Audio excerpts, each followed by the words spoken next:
बिस्मिल्लाहिर्रहमानिर्रहीम।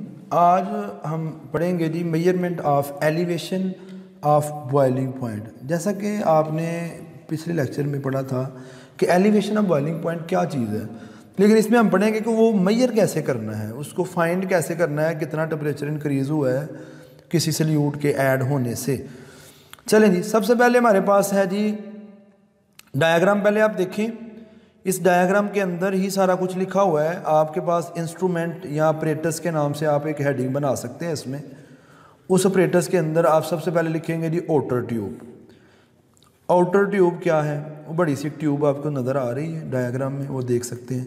दूसरी चीज़ है इनर ट्यूब। ये ऑपरेटर्स है हमारा जी, ये दो ट्यूब्स हैं और इसके अंदर होल है, स्मॉल होल। ये होल बना हुआ है इसके अंदर।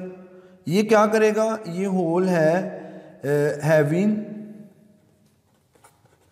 होल, इसके अंदर छोटा सा सुराख है। उसमें से क्या होगा, वेपर जो है वो अगर एक्स्ट्रा है कुछ तो वो यहाँ से बाहर स्केप हो सकते हैं, यहाँ से बाहर निकल सकते हैं।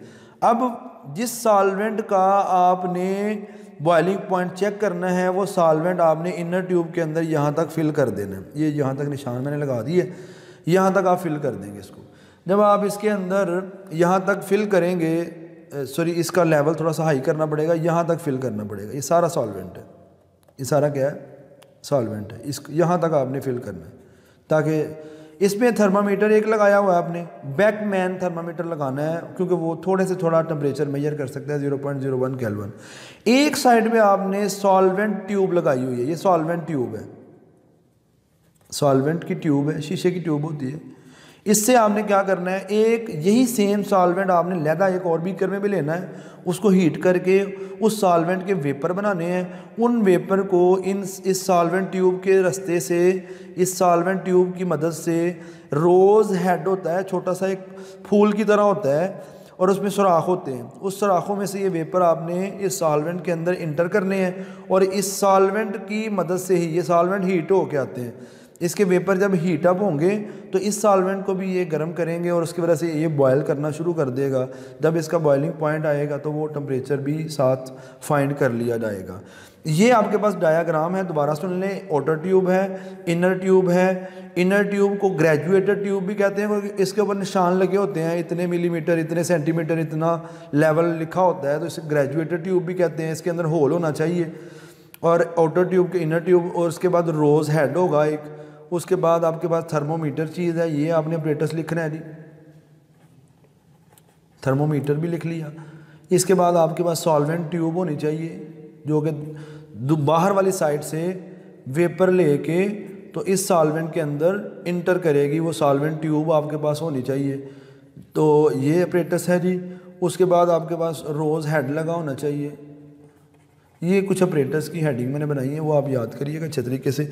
अब होना क्या है, सबसे पहले आपने क्या करना है, इस प्योर सॉल्वेंट का आपने वेपर प्रेशर मालूम करना है।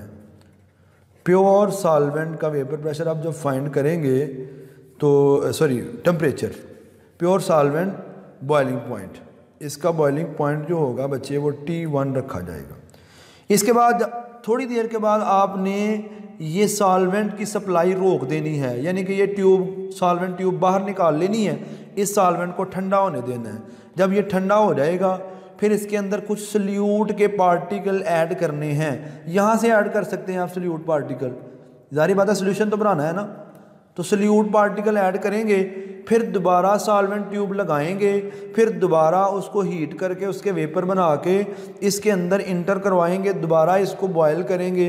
अब पहले ये प्योर था, अब इसमें सल्यूट भी शामिल है। अब इसका टेम्परेचर मालूम करेंगे, वो टेम्परेचर कुछ और होगा, तो वो टेम्परेचर जो है वो भी आपने फाइंड करना है। उस टेम्परेचर को बोलेंगे सोल्यूशन का बॉइलिंग पॉइंट है, तो उसको सोल्यूशन बॉइलिंग पॉइंट लिखेंगे, वो T2 होगा।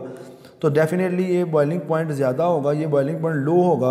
आपने डेल्टा T निकालना है। डेल्टा T हमेशा क्या होता है, बड़ी वैल्यू लिखनी है माइनस छोटी वैल्यू लिखनी है। तो T2 बड़ी है, यहाँ पे हाई टेम्परेचर है, इसका बॉइलिंग पॉइंट सोल्यूशन का ज़्यादा है। प्योर सॉल्वेंट का बॉइलिंग पॉइंट थोड़ा है, ये लो होगा, ये हाई होगा। इन दोनों को फाइंड करना है। तो ये जो डेल्टा TB होगा, इसको आपने बोलना है, इसका फ़र्क जितना भी आएगा वो डेल्टा TB होगा, उसको आप कहेंगे elevation of boiling point, elevation of boiling point.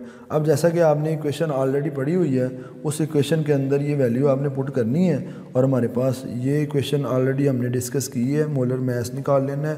M2 is equal to KB constant है over delta TB multiply by W2 over W1, ये 1000 ऊपर मल्टीप्लाई। ये हमारे पास इक्वेशन फाइंड करने की, इसकी मदद से हम ये भी फाइंड कर सकते हैं कि सोल्यूट कौन सा था जिसकी वजह से मोलर मास जो है, जिसकी वजह से बॉइलिंग पॉइंट जो है वो एलिवेट हुआ है, वो सोल्यूट का नाम भी आप फाइंड कर सकते हैं।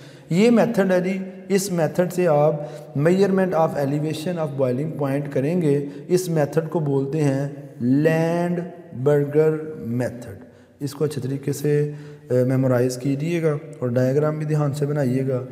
अल्लाह आपका हामी नासिर हो।